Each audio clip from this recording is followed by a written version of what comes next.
साथियों अस्सलामु अलैकुम। मैं निशात अहमद आप तमाम साथियों का बहुत बहुत इस्तकबाल करता हूं, खैर मक़दम करता हूं, वेलकम करता हूं आपके अपने ही यूट्यूब चैनल जीएस ऑनलाइन पर। सबसे पहले सभी साथी ये बतलाइए आवाज़ वगैरह क्लियर आप लोगों को मिल रही है? अगर मेरी आवाज़ आप तक क्लियर पहुंच रही है तो एक बार आप लोग यस यस लिखेंगे, और जिन लोगों ने भी वीडियो को लाइक नहीं किया है एक बार साथियों लाइक करके घंटी वाले आइकन को प्रेस कर नोटिफिकेशन को ऑन कर दीजिएगा ताकि डेली का क्लास आपको मिल पाए। चलिए सभी को वालेकुम अस्सलाम। मोहम्मद जाबिर, मोहम्मद शब्बीर, एमडी मोहसिन, एमडी अजेब, नजम, चलिए बहुत अच्छा। सभी लोग बताइए एमडी इसराइल, एमडी आफ्ताब जी बहुत अच्छा, सलमा आरा जी ओके, सभी लोग बताइए जी ओके ठीक है। चलिए बहुत अच्छी बात है। तो साथियों चलिए शुरू करते हैं। आज का जो हमारा ये क्लास है यकीन मानिए बहुत ही महत्वपूर्ण क्लास है। आप अगर सीटेट 2021 और 22 का एग्जाम पास करना चाहते हैं, अगर आप चाहते हैं कि हिंदी में आपके 30 में 28 अंक आ जाए, तो साथियों डेली आप क्लास कीजिए और देखिए मैं दावा के साथ कहता हूं कि आपके साथियों आ जाएंगे जी। पहले थ्योरी बेस, जब तक आप थ्योरी को नहीं समझेंगे उस वक्त तक आपसे ऑब्जेक्टिव हल नहीं होगा। और हर वर्ड का लैंग्वेज में क्या होता है, हर जो कठिन शब्द है उसका साथियों सरल भाषा में जब तक आप उसको समझ नहीं पाएंगे उस वक्त तक आप उसका आंसर भी नहीं दे पाएंगे। आज हमारा हिंदी पेडागोजी का जो दूसरा चैप्टर है भाषा शिक्षण के सिद्धांत, कल इसका मैंने आपको थ्योरी दिया था, उसके बेस पर आपसे कुछ क्वेश्चन आंसर करवाए थे, लेकिन आज इसी पर साथियों हमने महत्वपूर्ण महत्वपूर्ण क्वेश्चन हमने सेट किया है, जो कि जिसकी तादाद टोटल 20 यानी 20 है। और इस 20 प्रश्न को हल करने के बाद और भी हमारा बहुत सारा डाउट क्लियर हो जाएगा जी। तो चलिए शुरू करते हैं। एक बार आप लोग सभी लोग वीडियो को लाइक कर देंगे जी। तो साथियों हम लोगों ने पढ़ा था भाषा शिक्षण के सिद्धांत, कल हम लोगों ने पढ़े थे, और भाषा शिक्षण के सूत्र भी हम लोगों ने कल पढ़ रखा है। उसी बेस पर सारे सवालात होंगे, लेकिन कोशिश ये कीजिएगा कि आप खुद से आंसर दीजिए, और अगर नहीं साथियों आपको समझ में आएगा तो बोलिएगा, मैं उसको और साथियों क्लियर करने की कोशिश करूंगा। चलिए क्वेश्चन नंबर 1 आपके स्क्रीन पर है, थोड़ा सा मैं इसको बड़ा कर दूं, समझ में नहीं आता, ये उर्दू वाली तो क्लास है नहीं, ये हिंदी वाली है। उर्दू में अगर नहीं आता है तो बोलेंगे, उसको मैं और साथियों डिटेल में कर दूंगा। चलिए क्वेश्चन नंबर 1 है भाषा शिक्षण में मातृभाषा का महत्व नहीं है। निगेटिव पूछा गया है। क्या पूछा गया है? निगेटिव पूछा गया है। क्या पूछा जा रहा है साथियों? निगेटिव, यानी भाषा शिक्षण में मातृभाषा का महत्व नहीं है। कहां नहीं है? ऑप्शन नंबर ए में दिया गया है बच्चों के अनुभव उनकी मातृभाषा में होती है। बी में है शिक्षक शिक्षार्थी के मध्य संप्रेषण, क्या संप्रेषण स्थापित करने में सहायक है। और ऑप्शन नंबर देखिए यहां पे क्या है, शिक्षक शिक्षार्थी के मध्य संप्रेषण स्थापित करने, संप्रेषण का मतलब कम्युनिकेशन, ठीक है ना, यानी दोनों के गाइड का काम करते हैं, ये तो बात तो सही है। और ऑप्शन नंबर सी में भाषाई कौशल में निपुणता प्राप्त करने के लिए, निपुणता का अर्थ पता है क्या होता है साथियों? महारत, जिसे आप बोलते हैं ना, क्या बोलते हैं? महारत बोलते हैं, उसी को निपुणता कहते हैं, ठीक है ना जी। और ऑप्शन नंबर डी में है मातृभाषा में शिक्षण प्रक्रिया में बाधक होता है। अब देखिए सी वाले थोड़ा सा गौर कीजिए, हमें क्या कह रहा है क्वेश्चन में? क्वेश्चन में यह कह रहा है कि भाषा शिक्षण में मातृभाषा का महत्व नहीं है। कहां नहीं है?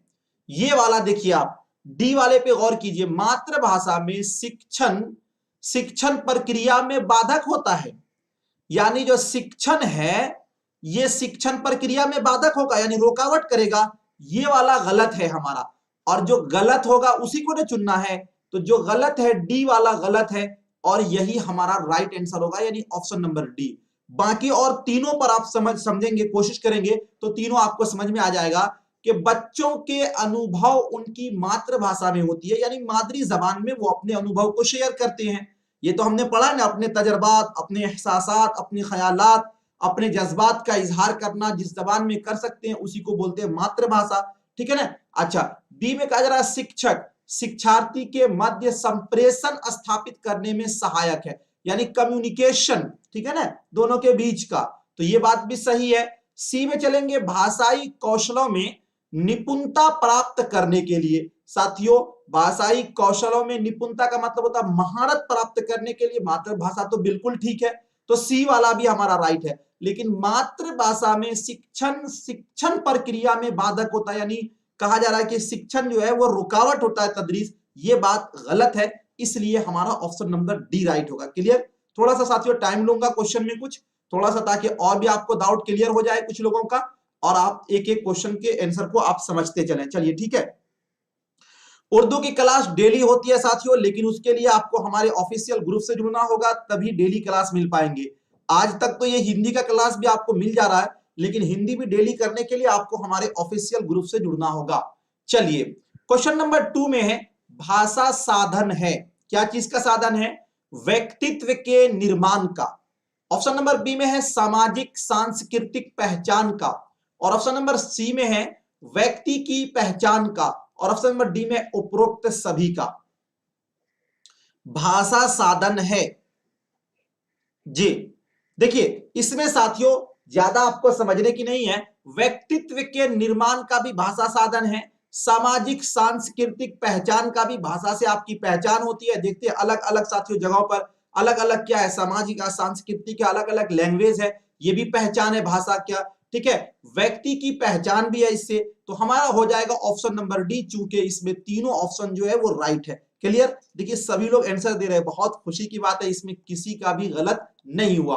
अगला क्वेश्चन है हमारा 3 नंबर क्वेश्चन है, थोड़ा सा मैं इसको छोटा करूंगा तब आपको समझ में आएगा।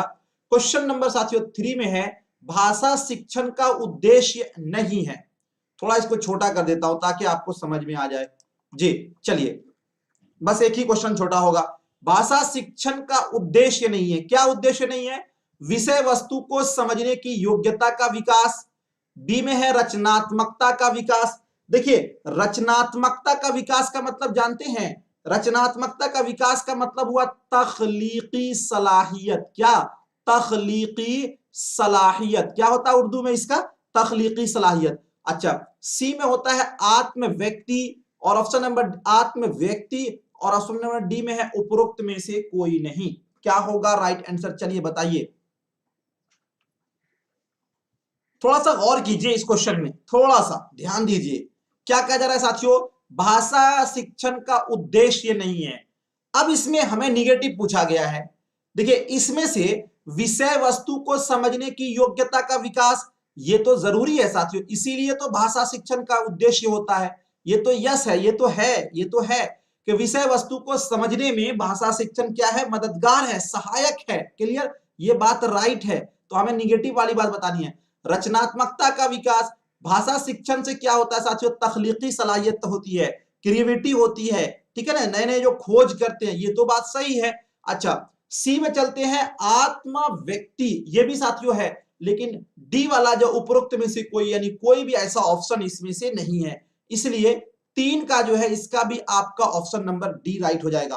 3 का भी ऑप्शन नंबर डी राइट हो जाएगा। क्लियर है? चलिए अगला क्वेश्चन, 4 नंबर क्वेश्चन देखते हैं जी। 4 नंबर में अब दिखेगा, साफ दिखेगा जी, आकिल खान, अब साफ दिखेगा। मातृभाषा शिक्षण से अभिप्राय है, यानी मतलब है, अभिप्राय का मतलब है, मातृभाषा का मतलब क्या होता है? ऑप्शन नंबर ए में दिया है, बच्चे को उसकी प्राथमिक भाषा में शिक्षा देना। ऑप्शन नंबर बी में है, बच्चे को उसकी माता के भाषा में शिक्षा देना, और ऑप्शन नंबर सी में है एक और दो दोनों, और ऑप्शन नंबर डी में है बच्चे को हिंदी भाषा में शिक्षा देना।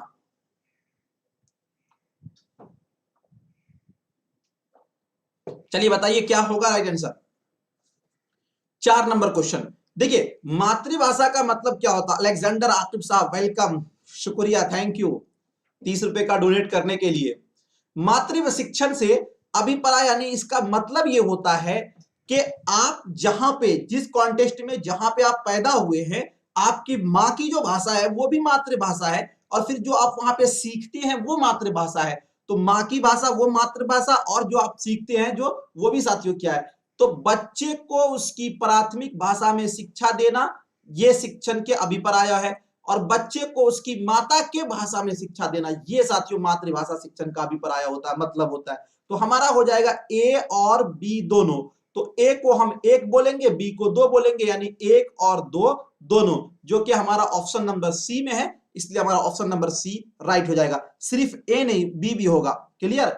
चलिए अगला क्वेश्चन, क्वेश्चन नंबर साथियों 5 में है। क्वेश्चन नंबर 5 कह रहा है बालकों के भाषा सीखने में डॉट डॉट डॉट तथा डॉट डॉट डॉट एक महत्वपूर्ण भूमिका निभाते हैं। अब देखिए, शायद ये क्वेश्चन इससे पहले भी आया है, लेकिन उसमें थोड़ा सा उलट पलट था जी, ठीक है ना, बस थोड़ा सा उलट पलट था। बालकों के भाषा सीखने में डॉट डॉट डॉट तथा डॉट डॉट एक महत्वपूर्ण भूमिका निभाते हैं। समाज परिवार, परिवार पड़ोसी, विद्यालय परिवार, समाज और विद्यालय। क्या होगा राइट आंसर जी। बालकों के भाषा सिखाने में जी 5 नंबर क्वेश्चन, थोड़ा सा गौर कीजिए साथियों। बालक, अब देखिए इसमें भी साथियों आपका परिवार है, यहां भी परिवार है, यहां पर भी परिवार है, अच्छा यहां पर समाज है, यहां पर समाज है, यहां पर विद्यालय है, यहां पर आपका साथियों विद्यालय है। क्लियर। लेकिन एक बात याद रखिए, हमने आपको पढ़ाया था कि भाषा जो है वो सामाजिक परिवेश में समृद्ध, ठीक है ना, सीखा जाता है। तो हमारा जो है ना बालकों के भाषा सीखने में यहां पर पहले होगा समाज। क्या होगा? समाज तथा परिवार, तथा परिवार, क्या तथा परिवार। ये बी वाला पड़ोसी नहीं होगा, पड़ोसी नहीं। समाज जब बोलेंगे ना तो इसमें पड़ोसी आ ही जाएगा। जब आप समाज बोलते हैं तो इसमें पड़ोसी भी आता है, और समाज में साथियों आपका क्या पड़ोसी आ जाएगा। तो बालकों के भाषा सीखने में समाज तथा परिवार एक महत्वपूर्ण भूमिका निभाते हैं। आप जैसे माहौल में रहेंगे, जैसे परिवार में आप रहेंगे, वैसी लैंग्वेज बोलेंगे, ठीक है ना। तो आपका जो है वो ऑप्शन नंबर ए राइट होगा, और ये सीटेट में पूछा हुआ क्वेश्चन है, ठीक है। चलिए क्लियर। अगला क्वेश्चन, क्वेश्चन नंबर साथियों आपका 6 है। 6 नंबर क्वेश्चन है अध्यापक छात्रों को पढ़ाने के लिए चित्रों का प्रयोग करता है। किसका प्रयोग करता है? चित्रों का प्रयोग करता है।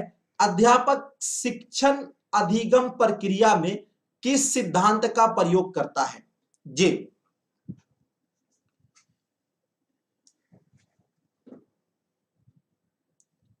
साहचर्य का सिद्धांत, बाल केंद्रित का सिद्धांत, अनुपात एवं क्रम का सिद्धांत, निश्चित उद्देश्य एवं पाठ्य सामग्री का सिद्धांत। देखिए एक चीज आप जान लीजिए कि यहां पे क्या हो रहा है कि अध्यापक छात्रों को पढ़ाने के लिए चित्र का प्रयोग कर रहा है। यानी मान लीजिए कि अगर वो पढ़ा रहा है पेन, क्या पढ़ा रहा है? पेन। या वो पढ़ा रहा है कलम, क्या पढ़ा रहा है? कलम। तो इसको पढ़ाते के वक्त वो क्या करता है साथियों? कलम को दिखलाता है, कलम को दिखलाता है। तो ये जो है ना ये सहचर्या का सिद्धांत कहलाता है। सहचर्या का मतलब पता है क्या होता है? सबसे पहले तो आप ये जान लीजिए सहचार्य का सिद्धांत साथियों, सहचर्य का मतलब होता है सोहबत। क्या? सोहबत जी। और सहचर्या का सिद्धांत जो है जी, अगर आप साथियों कल वाले सिद्धांत के नियम आपने पढ़े होंगे तो सहचर्या का सिद्धांत जो है इसको जी जो है इसमें यह कहा गया है कि बच्चे दूसरों को सुनकर बोलना तो सीखते ही हैं, लेकिन जब उसको किसी चीज से और स्पर्श हो जाता है, उसकी सोहबत मिल जाती है, यानी उसको वो देख लेता है या उसको वो छू लेता है, तो वो अस्पष्ट और याद कर लेता है, ठीक है ना जी। अगर आप बच्चे को कोई ऐसी उदाहरण दे रहे हैं, ऐसी मिसाल दे रहे हैं, वो जिसको देख नहीं सकता, छू नहीं सकता, तो वो जल्दी नहीं समझ पाता। लेकिन साथियों अगर मान लीजिए कि हम क्या बच्चे को माता माँ माँ माँ करवाते हैं, लेकिन वो माँ को कभी देखा नहीं है, तो वो जल्दी नहीं समझ पाएगा। लेकिन वो माँ को देखता भी है, तब वो माँ बोलता है, तो बहुत जल्दी उसको याद हो जाती है चीजें। तो यही है साथियों सहचर्या का सिद्धांत। यहां पर चित्र आ गया ना, टैग वर्ड याद रखिएगा। तो सहचर्या का सिद्धांत क्या करता है कि चीजों को देखकर पढ़ना, यानी उसको छूकर या उसको साथियों आप देखकर पढ़ना। तो जब चित्र का प्रयोग करता है तो इसका मतलब है कि उसको दिखलाकर तब पढ़ाया जाता है। इसी को बोलते हैं सहचर्या का सिद्धांत, ठीक है। आपका ऑप्शन नंबर ए, भूलेंगे नहीं कभी। इसमें चित्र आ गया ना, चित्र, बस ये आपका हो जाएगा। चलिए अगला क्वेश्चन, जिसका क्लियर नहीं दिख रहा है भाई साहब यहां पर 3 डॉट होगा आपके मोबाइल में, ठीक है, हर दिन बोलता हूं। इस 3 डॉट को एक बार क्लिक कीजिएगा, आपका वीडियो क्वालिटी आएगा, ठीक है, उसी वीडियो क्वालिटी को क्लिक कीजिएगा, वहां पर आपका 144 या 240 होगा। इसको आप ये करके यहां पे 360 पिक्सल कर लीजिए या फिर 440 पिक्सल कर लीजिए, ठीक है, या फिर 720 कर लीजिए, हाई स्पीड है आपका तो वो हो जाएगा। क्लियर। चलिए अगला क्वेश्चन, क्वेश्चन नंबर साथियों 7 में है, क्या किसका उर्दू क्या होगा? सहचर्या का मतलब होता है सोहबत। जी, किसी चीज को आप सोहबत में रख के बहुत जल्दी सीख लेंगे। मान लीजिए हम आपने पटना यूनिवर्सिटी आपको पढ़ाया, पटना यूनिवर्सिटी आपको समझ में नहीं आया, लेकिन हम आपको पटना यूनिवर्सिटी ले जाकर घुमा दिए, तो आप तो समझ जाएंगे ना, बहुत जल्दी समझ जाएंगे। गंगा घाट हमने आपको क्या किया, ले जाकर साथियों घुमा दिया, आपने तो बिल्कुल समझ जाएंगे। पार्लियामेंट हमने आपको पढ़ाया, आपने नहीं समझा, लेकिन क्या वो एमपी जो वहां पर गए वो तो साथियों बहुत जल्दी, ठीक है ना। चलिए 7 नंबर क्वेश्चन में, इसी को बोलते हैं सहचर्या का सिद्धांत, ठीक है। 7 नंबर क्वेश्चन में है, बीएफ स्किनर का संबंध है, किससे स्किनर का संबंध है? मातृभाषा शिक्षण का सिद्धांत से, बाल केंद्रिता के सिद्धांत से, पुनर्बल के सिद्धांत से और जीवन समन्वय के सिद्धांत से। चलिए क्या होगा? समन्वय का मतलब होता है हम आहंगी, क्या होता है? हम आहंगी। क्लियर, इसका उर्दू होता है। चलिए 5 का दोबारा एक्सप्लेन कर देंगे, अभी पूरा हो जाने दीजिए तब, ठीक है ना। देखिए साथियों, ये एक अमेरिकी मनोवैज्ञानिक थे, यानी माहिर नफ्सियात थे, जिसका नाम था स्किनर। हमने इसको आपको पहले शुरू में ही पढ़ाया था स्किनर के बारे में, तो इनका क्या मानना है। लेकिन स्किनर ने साथियों जी इन्होंने ही दिया था पुनर्बल का सिद्धांत। किसका दिया था? पुनर्बल का सिद्धांत इन्होंने ही दिया। किसका?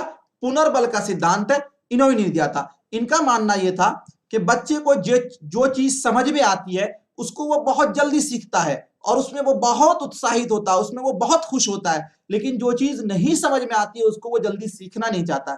इसलिए बच्चे को पहले वो चीज सिखानी चाहिए जो चीज वो सीख सकता हो, ठीक है ना। हम लोगों की भी आदत ऐसे ही है, जो मैथ हमसे बन जाता है तो हम लोग बहुत खुश होते हैं और बनाने लगते हैं और बनाने लगते हैं। अगर मान लीजिए पहला ही अलजेब्रा या बोर्डमास हमसे नहीं बना तो साथियों फिर हम कहते हैं ये हमसे नहीं बनेगा, दिमाग में दर्द देने लगता है। तो बच्चे की खुसूसियत क्या है? इनके कहने के मुताबिक कि पुनर्बल का सिद्धांत बच्चे को पहले वो चीज सिखाए जो कि वो जिसमें वो सीख सके, जिसमें वो इंटरेस्ट हो, उसमें वो उत्साहित होता है। क्लियर। तो पुनर्बल का सिद्धांत किसने दिया था? ये अमेरिकी मनोवैज्ञानिक थे जिसका नाम था बीएफ स्किनर। क्या नाम था? BF Skinner. चलिए अगला क्वेश्चन, क्वेश्चन नंबर साथियों आपका 8 में है, भाषा शिक्षण के संदर्भ में कौन सा कथन सही नहीं है? निगेटिव जो सही नहीं है उसको बताना है। भाई साहब थोड़ा सा एक बार वीडियो को लाइक कर दीजिए। क्या अच्छा नहीं लग रहा है क्या? आप लोगों की तादाद कुछ ज्यादा है, लाइक बहुत कम है, एक बार लाइक कर दे आप लोग जी। चलिए भाषा शिक्षण के संदर्भ में कौन सा कथन सही नहीं है? मैं आपको कह रहा हूं साथियों, मेरा पूरे क्लास आप कर लीजिए हिंदी पेडागोजी, फिर आप एक बार जो है सभी से आप मेरा भी कंपेयर कर लेंगे, ठीक है। भाषा शिक्षण के संदर्भ में कौन सा कथन सही नहीं है उसको चुनना है, निगेटिव चुनना है। भाषा सीखने में अन्य विषयों का अध्ययन अध्यापन सहायक होता है। अच्छा, भाषा अर्जन और भाषा अधिगम में अंतर होता है। समृद्ध भाषा परिवेश भाषा अर्जित करने में सहायक होता है। भाषा शिक्षण में केवल भाषाई शुद्धता पर ही अधिक बल रहता है। जो इसमें गलत है उसको चुनना है। साथियों एक बात याद रखिए, यहां पर आया है समृद्ध। समृद्ध का मतलब होता है माहौल। क्या होता है? ये खुशगवार। क्या होता है? खुशगवार इसका माने होता है, अच्छा होता है। और परिवेश का मतलब होता है माहौल, जिसको कि आप मुआशरा भी बोल सकते हैं। अब आप समझ लीजिएगा, देखिए भाषा सीखने में अन्य विषयों का अध्ययन अध्यापन सहायक होता, बिल्कुल सही बात है, ये तो क्लियर है, राइट है। अच्छा बी में चलते, भाषा अर्जन और भाषा अधिगम में अंतर है। क्यों साथियों? इसलिए कि भाषा अर्जन जो है ये स्वाभाविक है, ये एक प्राकृतिक है, ये एक नेचुरल है, यानी एक फितरी है। और अधिगम जो है ये आमोदिश है, इसको सीखा जाता, दोनों में अंतर है, ये बात भी सही है। अच्छा सी में चलेंगे, समृद्ध भाषा परिवेश, यानी एक अच्छा खुशगवार माहौल मुआशरा भाषा अर्जित करने में सहायक होता, बिल्कुल सही बात है। इसीलिए तो लोग देहात से शहर में आते हैं, पढ़े लिखे के अगल बगल में रहते हैं, ताकि हमारे बच्चे भी पढ़ लें। तो साथियों सी वाला भी बिल्कुल राइट है। लेकिन डी में चलेंगे तो इसमें कह रहा है कि भाषा शिक्षण में केवल भाषाई शुद्धता पर ही बल अधिक दिया जाता है। नहीं, ऐसी बात नहीं है। भाषा शिक्षण में शुद्धता पर नहीं बल्कि भाषा परिवेश पे, समृद्ध पे, इस पर भी बल दिया जाता है। तो यहां पर जब साथियों कभी केवल आ जाए, यहां पे टैग वर्ड देखिए केवल आ जाए, ये साथियों नहीं होता है आंसर। तो हमारा निगेटिव पूछा गया, ये वाला आंसर गलत है, हमें गलत वाला ही बतलाना है। तो हमारा ऑप्शन नंबर डी राइट हो जाएगा। चलिए अगला क्वेश्चन, क्वेश्चन नंबर साथियों आपका 9 है, केवल वाला याद रखेंगे जी। चलिए ठीक है, भाषा की कक्षा का माहौल कैसा होना चाहिए? दीवारों पर सूक्तियां लिखी हो। साथियों सूक्तियां का अर्थ होता है अकवाल। क्या? अकवाल, जिसको कौल की जमा होती है अकवाल, नहीं कुछ कुछ कौल लिखते हैं जी। दीवारों पर वही सूक्तियां लिखी हो यानी अकवाल, आप समझ गए होंगे उर्दू वाले। अब उसके बाद जहां बच्चों को उनकी बात कहने और सुनने की अधिकाधिक अवसर हो, यानी बहुत ज्यादा उसे अवसर मिले। अच्छा, सी में चलते हैं, जहां भाषागत शुद्धता पर अधिक बल हो। डी में जहां शिक्षक बोले और बच्चे ध्यान से सुने, यानी बच्चे बोले उले नहीं। तो देखिए इसमें अगर आप गौर कीजिएगा तो साथियों 9 नंबर क्वेश्चन जो है, भाषा की कक्षा का माहौल कैसा होना चाहिए? जहां बच्चों को उनकी बात कहने और सुनने की क्या हो, आधाधिक अवसर मिले, यानी बहुत ज्यादा उसे अवसर मिले। इससे क्या होगा कि भाषा सही से सीखा जा सकता है। ठीक है ना। चलिए, तो आपका क्या हो जाएगा, ऑप्शन नंबर बी। अब तो लगता है कि ऐसा क्वेश्चन अगर आपको किसी टाइप से भी आ जाएगा, ये सी टाइप में पूछा हुआ क्वेश्चन है, तो आप तो इसका धुआं उड़ा दोगे साथियों जी। चलिए अगला क्वेश्चन, एक बार वीडियो को आप लोग लाइक कर दें, लाइक बहुत कम है साथियों, एक बार आप लोग लाइक कर दीजिए जी। अगला क्वेश्चन है हमारा 10 नंबर में है, भाषा शिक्षण में शब्दार्थ पर अधिक बल नहीं देना चाहिए क्योंकि। शब्दार्थ का मतलब यह हुआ कि शब्द के अर्थ पर ज्यादा बल नहीं देना चाहिए। क्यों नहीं देना चाहिए? बच्चे संदर्भ के अनुसार अनुमान लगाते हुए अर्थ ग्रहण कर लेते हैं। बी में कहा जा रहा है शब्दों के अर्थ शब्दकोश से देखे जा सकते हैं। सी में कहा जा रहा है बच्चे सारे शब्दों के अर्थ जानते हैं। डी में कहा जा रहा है इसमें समय व्यर्थ होता है जी। अब देखिए ये ऐसा क्वेश्चन है जो कि साथियों आपको थोड़ा सा इसमें जो सबसे बेस्ट होगा वो चुनना होगा। इसमें से कुछ क्वेश्चन का आंसर, कुछ आंसर आपको लगता है कि सही है, लेकिन जो बेस्ट होगा वो चुनना होगा आपको 10 नंबर का। अब देखिए 10 का कुछ लोग क्या देते हैं, बच्चे सारे शब्दों का अर्थ जानते हैं। अरे एक बच्चे जो है सारे शब्दों का अर्थ जानते हैं? नहीं जानते हैं साथियों जी। नहीं, हमें क्या कहा जा रहा है कि भाषा शिक्षण में शब्दार्थ पर अधिक बल नहीं देना चाहिए। क्यों बल नहीं देना चाहिए? इसलिए कि बच्चे संदर्भ के अनुसार अनुमान लगाते हुए अर्थ ग्रहण कर लेते हैं। साथियों बहुत सारे शब्दों का आपको अर्थ पता नहीं होता है, जब आगे पीछे आप मिलाकर पढ़ते हैं तो उसका आप अर्थ पता कर लेते हैं। इसीलिए भाषा शिक्षण में साथियों ज्यादा जो है शब्दार्थ पे बल नहीं देनी चाहिए। हमारा जो है वो ऑप्शन नंबर ए होगा राइट। क्या होगा? ऑप्शन नंबर ए होगा, बी नहीं होगा जी, बी नहीं होगा, ए होगा। बी से 20 वो भी हो सकता है, लेकिन बी से ज्यादा बेस्ट जो है वो ए है। ये जरूरी नहीं है कि आपको जिस शब्द का अर्थ पता नहीं हो वो साथियों आप बिल्कुल उसके लिए डिक्शनरी ही लेंगे, आगे पीछे पढ़ेंगे, इक्तिबास को पढ़ेंगे तो आप उसको निकाल सकते हैं। उसका अर्थ जो है वो आगे पीछे अनुमान से पता लगा सकते हैं कि इसका अर्थ क्या हो सकता है। ठीक है, चलिए अगला क्वेश्चन, क्वेश्चन नंबर साथियों 11 में है, इनमें से प्राथमिक स्तर पर भाषा शिक्षण का कौन सा उद्देश्य अनिवार्यतः नहीं है? यानी प्राथमिक स्तर पे का मतलब हुआ 1 to 5 के लिए कौन सा जो उद्देश्य है वो ज्यादा जरूरी नहीं है? ऑप्शन नंबर ए में है विभिन्न संदर्भों में प्रयुक्त शब्दों के सही अर्थ ग्रहण करना। बी में कहा गया विभिन्न संदर्भों और स्थितियों में अपनी बात व्यक्त करने की कुशलता का विकास। और ऑप्शन नंबर सी में है भाषा के अलंकारिक प्रयोग की क्षमता का विकास। ये साथियों आपका 11 नंबर क्वेश्चन है, बताइए। चलिए इसका डी अगर नहीं भी देखेंगे तो चलेगा। ऐसा ही प्रश्न आएगा, ऐसा ही प्रश्न नहीं आएगा, इसी टाइप का प्रश्न आएगा। ठीक है, ऐसा ही प्रश्न नहीं, इसी टाइप का प्रश्न आएगा। ये क्वेश्चन पूछा हुआ है। अब कैसा प्रश्न आएगा ये तो हमें पता नहीं, लेकिन आप कॉन्सेप्ट क्लियर करेंगे तो जरूर तो आप बता ही देंगे साथियों। चलिए क्या कहा जा रहा है, इसमें से प्राथमिक स्तर पर भाषा शिक्षण का कौन सा उद्देश्य अनिवार्यता नहीं है, यानी जरूरी नहीं है। देखिए आप साथियों, विभिन्न संदर्भों में प्रयुक्त शब्दों के सही अर्थ ग्रहण करना ये तो है जरूरी है कि विभिन्न आप परिस्थितियों में विभिन्न जगहों पर आप जो बता रहे हैं उसका शब्द आपको पता होना चाहिए। विभिन्न संदर्भों और स्थितियों में अपनी बात व्यक्त करने की कुशलता का विकास, बिल्कुल ये तो हमने कल भी पढ़ा था कि बच्चे को सबसे ज्यादा इस बात पर बल देना चाहिए कि विभिन्न स्थितियों में वो अपने मन की बात क्या कर सके, व्यक्त कर सके। जबकि सी वाला में देखेंगे भाषा के अलंकारिक प्रयोग की क्षमता का विकास, ये साथियों क्या है, ये उद्देश्य नहीं है। अलंकारिक का मतलब जानते हैं, इशारती या फिर बहुत स्पेशल जो लैंग्वेज बोलना, ठीक है, ये उद्देश्य नहीं है। ऑप्शन नंबर सी आपका राइट हो जाएगा। क्लियर। चलिए अगला क्वेश्चन है आपका 12 नंबर में है। एक बार आप लोग वीडियो को लाइक कर देंगे, लाइक बहुत कम है। 12 नंबर क्वेश्चन है, भाषा शिक्षण का नियम नहीं है। क्या नियम नहीं है? निश्चित से अनिश्चित की ओर, विशेष से सामान्य की ओर, और विश्लेषण से संश्लेषण की ओर, आगमन से निगमन की ओर। जी आगमन और निगमन तो आप लोग उर्दू में जान ही गए होंगे कि आगमन को कहते हैं इस्तिक़राई और निगमन को कहते हैं इस्तिखराजी। जी इसमें पहले मिसाल दी जाती है और इसमें पहले तारीफ रटवाई जाती है। क्लियर। चलिए और इसका अलग से मैं आपको पढ़ाऊंगा भी, इसलिए इसको ज्यादा टेंशन लेने की बात नहीं है। 12 नंबर क्वेश्चन साथियों ध्यान दीजिएगा, 12 नंबर क्वेश्चन जो है वो आपको क्या करा कि भाषा शिक्षण का नियम नहीं है।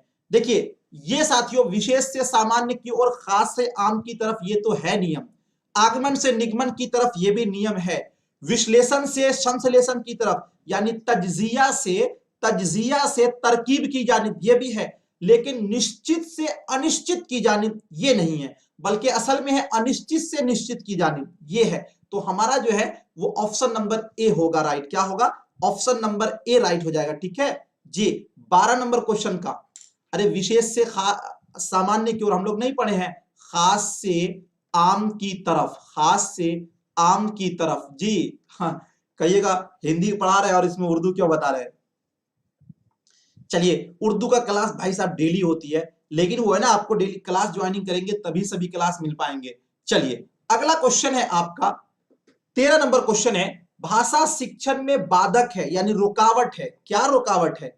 ऑप्शन नंबर ए में है अध्यापक का आत्म केंद्रित होना, बी में है अध्यापक का शिक्षण के विधियों से अनभिज्ञ होना, जे और सी में है अध्यापक का बाल केंद्रित होना, और डी में है ए और बी दोनों। तो यहां पे साथियों आत्म केंद्रित का मतलब क्या होता है? एक होता है बाल केंद्रित, तिफले मरकूज जिसे बोलते हैं, उसका मतलब ये होता है कि साथियों बाल केंद्रित का मतलब ये होता है कि आप जो शिक्षण की जितने भी प्रणाली जितनी भी प्रक्रिया तैयार करेंगे वो ये होगा कि आप बच्चे को ध्यान में रख के उसके उम्र का ख्याल करते हुए, उसके क्लास का ख्याल करते हुए, उसके कैपेसिटी आईक्यू को मापते हुए, सभी चीजों को मापते हुए आप उसको तैयार करेंगे, वो होता है बाल केंद्रित। लेकिन आत्म केंद्रित का मतलब ये होता है कि बच्चे को आप तो पढ़ा रहे हैं लेकिन अपने आप के क्षमता को आप मापते हुए पढ़ा रहे हैं, बच्चे को ध्यान में नहीं रह रहे। ये आत्म केंद्रित नहीं होता। अध्यापक आत्म केंद्रित अध्यापक को नहीं होना चाहिए, बल्कि अध्यापक को बाल केंद्रित होना चाहिए। ठीक है ना, ये चीज नहीं होनी चाहिए। आत्म केंद्रित का मतलब है कि अच्छे बुरे या भारी हाल हल्का आसान जो है ये अपने आप को देखते हुए तैयार करना नहीं, बल्कि हमें बच्चों को देखते हुए तैयार करना, ये नहीं होना चाहिए। अच्छा देखिए एक और ऑप्शन आपको ध्यान दीजिएगा, अभी अनभिज्ञ का मतलब होता है साथियों क्या? बेखबर होना। क्या होना? बेखबर होना। अनभिज्ञ का मतलब क्या होता है? बेखबर। अध्यापक का शिक्षण विधियों से अनभिज्ञ होना यानी जो बच्चे टीचर पढ़ा रहे हैं वो शिक्षण की विधियों को जानते ही नहीं है, उससे कोई उसको लेना देना नहीं है। ठीक है, तो साथियों भाषा शिक्षण में ये दोनों चीज क्या है? बाधक है। ये दोनों चीज क्या है? रुकावट है। कौन कौन से? ए वाला और बी वाला। तो इसलिए हमारा ऑप्शन नंबर डी राइट हो जाएगा। और जबकि सी जो है अध्यापक का बाल केंद्रित होना, ये वाला तो बिल्कुल राइट है, ये बात तो सही है। तो बाधक कौन कौन सा है? अध्यापक का आत्म केंद्रित होना शिक्षण को बाधित करता है, और अध्यापक का साथियों क्या होना? अनभिज्ञ होना किससे, शिक्षण विधियों से, ये भी साथियों क्या है, बाधक है, रुकावट करता है। तो ए और बी दोनों है, तो ये हमारा ऑप्शन नंबर डी में है, हमारा ऑप्शन नंबर डी राइट हो जाएगा। क्लियर, किसी को कोई दिक्कत नहीं है। रूही जी सी नहीं होगा, अध्यापक का बाल केंद्रित तो होना ही चाहिए। ठीक है, चलिए बहुत अच्छा, चलिए बहुत अच्छा, लगता है अब आप लोगों को मेरी बातें भी समझ में आ रही हैं और इंशाल्लाह लगता है हम लोग भी इसमें कुछ अच्छा कर जाएंगे। चलिए क्वेश्चन नंबर 14 में है, भाषा शिक्षक के लिए आवश्यक है, क्या जरूरी है? नवाचारों का ज्ञान, स्वयं का मूल्यांकन करने की योग्यता, छात्रों का मूल्यांकन करने की योग्यता, और ऑप्शन नंबर डी में इनमें से सभी। देखिए नवाचार, नौ के मतलब होते हैं नया, और प्लस में है आचार। आप साथियों अभी आपको संधि विच्छेद पढ़ाऊंगा तो विद्यालय, विद्या जोड़ आले, तो इसी तरह नौ के मतलब होते हैं नया, आचार का मतलब होता है जो आप नई खोज कर रहे हैं। तो नवाचारों का ज्ञान, नई नई चीजों का ज्ञान, स्वयं का मूल्यांकन करना यानी खुद का साथियों तज्जिया करना, खुद के बारे में क्या करना आपका जे, उसके बाद छात्रों का मूल्यांकन करने की योग्यता, इनमें से सभी। भाषा शिक्षक के लिए क्या आवश्यक है बताइएगा, 14 नंबर क्वेश्चन। तो भाषा शिक्षक के लिए ये तीनों चीज आवश्यक है, क्या? नवाचारों का ज्ञान, नए नए तजर्बात को लाकर पेश करना, इसका भी ज्ञान होना चाहिए। नौ जोड़ आचार असल में होता है। स्वयं का मूल्यांकन करने की योग्यता भी उसके पास होनी चाहिए, अपने आप को भी वो जांच पाए, ठीक है ना जी। और छात्रों का भी मूल्यांकन करने की योग्यता, ये इनमें से सभी हो जाएगा, ऑप्शन नंबर डी आपका राइट हो जाएगा। क्लियर, चलिए अगला क्वेश्चन, क्वेश्चन नंबर 15 में है, एक बार आप लोग वीडियो को लाइक कर देंगे। भाषा शिक्षण के संदर्भ में कौन सा कथन सही नहीं है? अगर आप किसी ग्रुप वगैरह में जुड़े हो तो उस ग्रुप में भी साथियों वीडियो का लिंक शेयर कर देंगे। हो सकता है कुछ लोग जो उर्दू से हैं, जिसका बैकग्राउंड उर्दू है, उन्हें नहीं समझ में आ रहा हो तो वो यहां से अपना क्लियर कर लेंगे। भाषा शिक्षण के संदर्भ में कौन सा कथन सही नहीं है? जो कथन सही यानी निगेटिव, निगेटिव पूछना है साथियों, बताना है जी। ऑप्शन नंबर ए में है, बच्चे अपने द्वारा बनाए गए भाषा नियमों में विस्तार एवं परिवर्तन करते हैं। बी में है, बच्चों की मातृभाषा का कक्षा में प्रयोग नहीं होना चाहिए। सी में समृद्ध भाषा परिवेश भाषा अर्जित करने में सहायक होता है। डी में बच्चे भाषा की जटिल संरचनाओं के साथ विद्यालय आते हैं। बहुत इजी है ना, इजी क्वेश्चन, बहुत ही इजी है साथियों। यहां पे देखिए प्रयोग नहीं होना चाहिए, क्या करा है, बच्चों की मातृभाषा का कक्षा में प्रयोग नहीं होना चाहिए, जबकि हमने पढ़ा है साथियों कि बच्चे की मातृभाषा का प्रयोग होना चाहिए कक्षा में। तो यही वाला जो कथन है वो हमारा गलत है और हमें गलत को ही निकालना है, तो हमारा ऑप्शन नंबर बी राइट हो जाएगा। क्या हो जाएगा? ऑप्शन नंबर बी राइट हो जाएगा। अगला क्वेश्चन, क्वेश्चन नंबर 16 में है आपका, 16 नंबर क्वेश्चन है कि भाषा शिक्षण के संदर्भ में कौन सा कथन सही नहीं है जी। जो सही नहीं है वो बताना है आपको।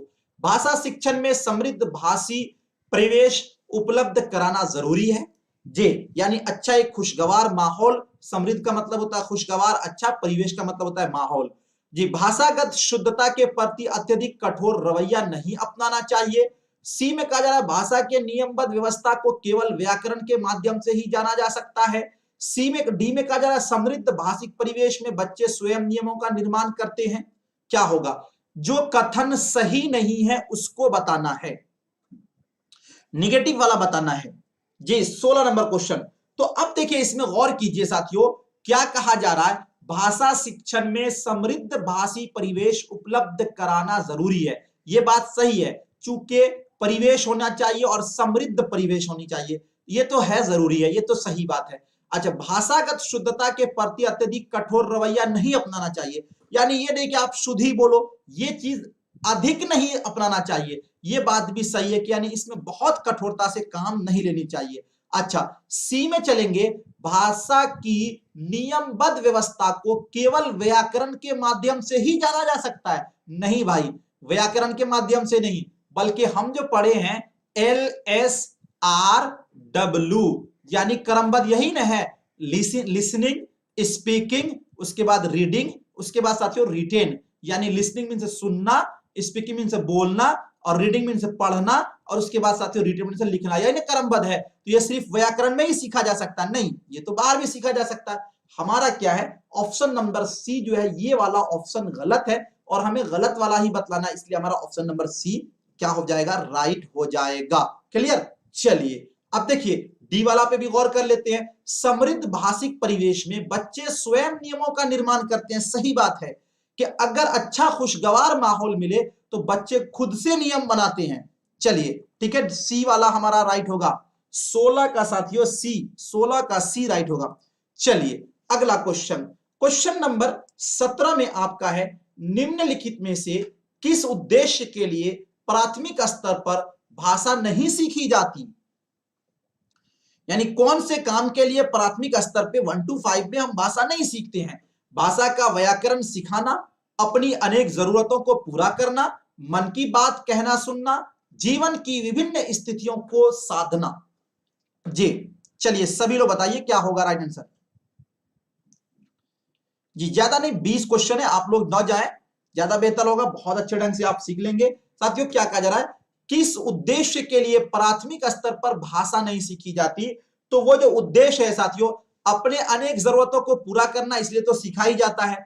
मन की बात कहना, आपने सुना होगा कि मन की बात कहना सुनना, ये सब तो भाषा इसलिए सिखा ही जाता है। जीवन की विभिन्न स्थितियों को साधना भी इसमें आता है, लेकिन भाषा का व्याकरण सीखना इसलिए साथियों प्राथमिक स्तर पे नहीं होता है। ठीक है, तो हमारा जो है ऑप्शन नंबर ए राइट हो जाएगा। क्लियर। चलिए अगला क्वेश्चन 18 नंबर क्वेश्चन है, भाषा तब सबसे सहज और प्रभावी रूप से सीखी जाती है जब, यानी कहने का मतलब यह हुआ कि भाषा सबसे सहज और प्रभावी तरीके से कब हम सीख सकते हैं। ऑप्शन नंबर ए में दिया है, भाषा शिक्षक कठोर रवैया अपनाते हैं, यानी जब भाषा शिक्षक बहुत कड़ाई से पढ़ा रहा हो तब हम सीख सकते हैं। ऑप्शन नंबर बी में कहा जा रहा है, भाषा प्रयोग की दक्षता प्रमुख उद्देश्य हो। जी, और उसके बाद आपका जो है सी में है, भाषा की पाठ्य पुस्तक में अधिक से अधिक क्या है, पाठों का समावेश हो, यानी बहुत ज्यादा उसके अंदर पाठ मिले हुए हों। उसके बाद आगे है साथियों, भाषा के नियम कंठस्थ कराए जाए, यानी जो भाषा का नियम है उसको खूब रटवाया जाए, जिसको हम लोग निगमन विधि, जिसको इस्तिखराजी विधि बोलते हैं। तो निगमन विधि तो वो तो पुराना विधि है, ओल्ड नियम है, उस पर तो चलते नहीं है हम लोग। अब इसमें आप गौर कीजिए कौन सा सही होगा। तो साथियों कंठस्थ कराया जाए ये तो नहीं होता है, ठीक है, जिसको कि आप निगमन विधि या जिसको इस्तिखराजी बोलते हैं, ये तो हमारा पहले ही कट जाएगा क्योंकि ये ओल्ड तरीका है। अब आगे चलेंगे, हमसे क्या कहा जा रहा है कि भाषा तब सबसे सहज और प्रभावी रूप से सीखी जाती है जब, जब क्या हो साथियों, जब क्या हो कि भाषा प्रयोग की दक्षता प्रमुख उद्देश्य हो। दक्षता का माने क्या होता है पता है, दक्षता का माने होता है कारकर्दगी। क्या, कारकर्दगी, यानी जो आप कर रहे हो उसको साथियों उसको सुनाना भी है। तो ये जब प्रमुख उद्देश्य हो तो इसमें भाषा सहज और प्रभावी रूप से सीखी जाती है। ठीक है ना जी, आपका ऑप्शन नंबर बी। इसका मतलब समझ गए आप। अगर मान लीजिए आपको कहा जाए कि जो चीजें मैं बता रहा हूं इसका एक निचोड़ आपको बताना होगा, या फिर आपको एक खाका बताना होगा कि आपने कितना सीखा, तो आप इसको बहुत अच्छे ढंग से सुनेंगे चीजों को। जब आपको कहा जाए कि आपका ना कभी इम्तिहान लिया जाएगा ना आपका कभी टेस्ट लिया जाएगा, आप ही को लोगों को कह दिया जाए कि आप 1 साल क्लास कीजिए आपको नौकरी मिल जाएगी, तो आप पढ़ेंगे ही नहीं। जब आपका है कि साथियों हमारा 16 जनवरी से पहले पहले पेपर हो जाना है, तो तब आप इसको ध्यान से पढ़ रहे हैं। ठीक है ना जी। चलिए, तो आपका ऑप्शन नंबर बी राइट होगा। क्लियर। चलिए अगला क्वेश्चन 19 नंबर में है, भाषा की प्रकृति के संबंध में कौन सा कथन उचित नहीं है। जी, कौन सा कथन उचित नहीं है। ऑप्शन नंबर ए में है, भाषा का जितना अधिक प्रयोग किया जाए उतनी ही भाषा पर पकड़ मजबूत हो जाती है। और ऑप्शन नंबर बी में है, भाषाएं एक दूसरे से जी क्या है, संधि में फलती फूलती है। और ऑप्शन नंबर सी में है, भाषा एक नियमबद्ध व्यवस्था है। और ऑप्शन नंबर डी में है, भाषा कठोरता से व्याकरणिक नियमों का अनुसरण करती है। जी चलिए क्या होगा राइट आंसर। अब देखिए साथियों, हमसे पूछा जा रहा है कि कौन सा कथन उचित नहीं है। तो भाषा का जितना अधिक प्रयोग किया जाए उतना ही भाषा पर पकड़ मजबूत होती है, ये तो सही बात है कि हम जितना प्रयोग करेंगे जितनी प्रैक्टिस करेंगे उतना उतने साथियों इस फील्ड में हम मजबूत होते चले जाएंगे। भाषा एक दूसरे से क्या होते हैं साथियों, एक दूसरे से मिलजुल कर ही वो फलती फूलती है। अच्छा, भाषा एक नियमबद्ध व्यवस्था है, यानी LSRW ये नियमबद्ध व्यवस्था है। अच्छा, भाषा कठोरता से व्याकरणिक नियमों के अनुसरण करती है, नहीं नहीं नहीं, ये बात गलत है। तो हमारा ऑप्शन नंबर डी जो है वो राइट हो जाएगा। अगला क्वेश्चन, क्वेश्चन नंबर साथियों 20 में है। ये क्वेश्चन देखते हैं कौन सही कर पाते हैं इसको। भाषा शिक्षण का निर्माणकारी उपागम इस बात पर बल देता है, किस बात पर बल देता है? ऑप्शन नंबर ए में है समाज में व्याप्त भाषाई व्यवहार का अवलोकन करते हुए बच्चे स्वयं ही नियम बना लेते हैं। बी में कहा जा रहा है बच्चों की भाषागत शुद्धता पर विशेष बल देना चाहिए। सी में बच्चों को भाषाई नियम कंठस्थ करवाया जाए। और डी में है व्याकरण के नियम जानना ही शुद्ध भाषा प्रयोग का एकमात्र आधार है। पता है कुछ क्वेश्चन का आंसर आप नहीं भी जानेंगे ना, तो पिछले से साथियों आप अनुभव करके पिछले क्वेश्चन के आंसर के अनुरूप आप करके साथियों जी आप बता सकते हैं इसको जी।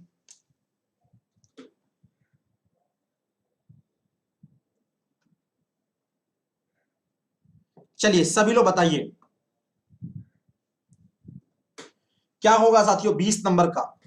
अब देखिए इसमें क्या है, हमसे पूछा जा रहा भाषा शिक्षण का निर्माणकारी उपागम इस बात पर बल देता है। क्या इस बात किस बात पर बल देता है कि साथियों इसमें जो है ना आप देखेंगे समाज में व्याप्त भाषाई व्यवहार का अवलोकन करते हुए बच्चे स्वयं ही क्या कहते हैं नियम बना लेते हैं। ये बात बिल्कुल सही है। बाकी आप देखेंगे बच्चों की भाषा का शुद्धता पर विशेष बल देना चाहिए, नहीं इस पर तो विशेष बल नहीं देना चाहिए। अच्छा बी में चलेंगे बच्चों को भाषाई नियम कंठस्थ यानी याद करानी चाहिए, ये वाला तो गलत है। अच्छा डी में चलेंगे व्याकरण के नियम जानना ही शुद्ध भाषा प्रयोग का एकमात्र आधार है। तब तो अगर ऐसी बात होगी तो अमेरिका के चाहे फिर उर्दू जो लोग बोलते हैं उनको तो पहले साथियों व्याकरण ही पढ़ना होगा। तो ये तीनों ऑप्शन जब हमारा गलत हो जाएगा तो हम ए के साथ चले जाएंगे, हमारा ए वाला ऑप्शन राइट हो जाएगा। तो साथियों ये थे आपके जो आपका चैप्टर नंबर 2 है जी, इसमें से आपके 20 अति महत्वपूर्ण प्रश्न। सभी लोग बताइए इसमें से आपका कितना सही हुआ और आपको कितना साथियों कैसा लगा आज का ये क्वेश्चन आंसर। और हम फिर आपसे मिलेंगे कल एक नए टॉपिक के साथ, एक नए जोश खरोश के साथ। साथियों हम आपसे ये रिकमेंड करूंगा, गुजारिश करूंगा कि आप जहां भी पढ़ते हो जो भी पढ़ते हो वहां भी पढ़ें। आप हमारे क्लास को जरूर 2-3 दिन कीजिए, उसके बाद आपको एक स्टाइल पढ़ने का समझ में आ जाएगा, नियम समझ में आ जाएगा, किस मेथड से पढ़ाई हो रही है, ताकि आपको चीजें समझ में आ जाएंगी। एक दिन में कोई चीज समझ में नहीं आती है। अगर आप न्यू स्टूडेंट हैं, सीटेट की तैयारी कर रहे हैं, अगर आप चाहते हैं लैंग्वेज जो कि 60 नंबर के हैं, उर्दू पेडागोजी और हिंदी पेडागोजी दोनों को कंप्लीट करना, तो साथियों आज ही हमारे इस नंबर पे कांटेक्ट करके या फिर ये नीचे वाला जो कि लड़कियों के लिए है, इस दोनों नंबर पे आप कांटेक्ट करके या ऑफिस व्हाट्सएप मैसेज करके हमारे ऑफिशियल ग्रुप से जुड़ सकते हैं।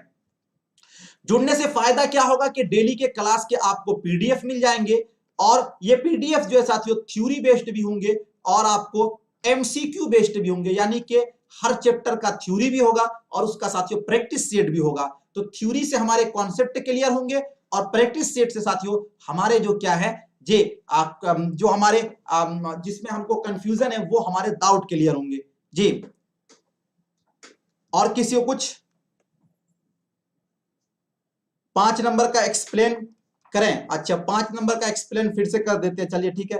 थोड़ा हार्ड लेवल लाइए भाई, आपके सिलेबस में यही है, थोड़ा थोड़ा हम लोग आसान से मुश्किल की तरफ चलेंगे ना, कि मुश्किल से आसान की तरफ चलेंगे जी। ठीक है ओके सर 20 का कैसे सही है और निगेटिव है? नहीं नहीं 20 का तो ठीक है ना, क्या कहा जा रहा है हमें 20 नंबर में कहा जा रहा है भाषा शिक्षण का निर्माणकारी उपागम इस बात पर बल देता है। किस बात पर बल देता है? यही तो है, समाज में व्याप्त भाषाई व्यवहार का अवलोकन करते हुए यानी उसको मापते हुए बच्चे स्वयं ही भाषा का निर्माण करते हैं। ठीक तो है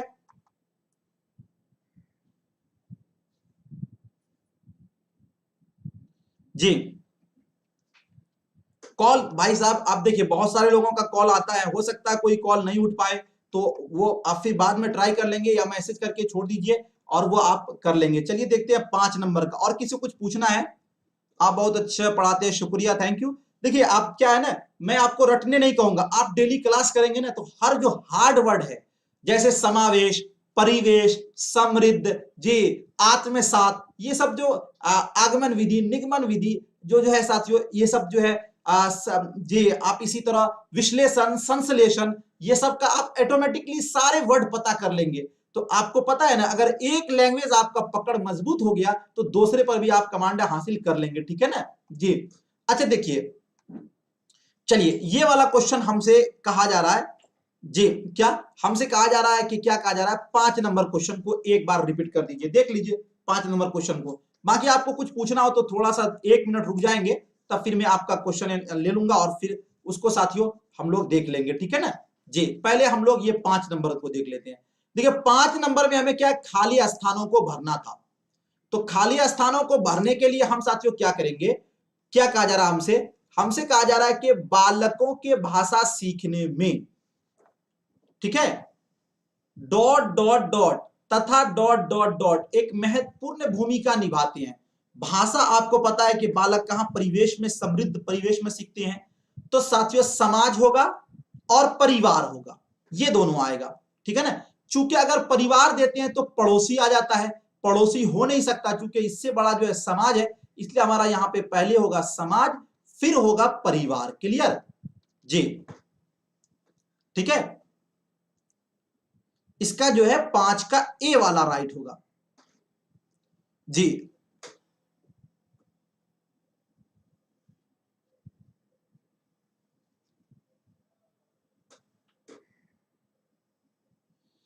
आपकी वीडियो में मैं ओके है सर, आप उर्दू और किसी को कुछ पूछना हो जी।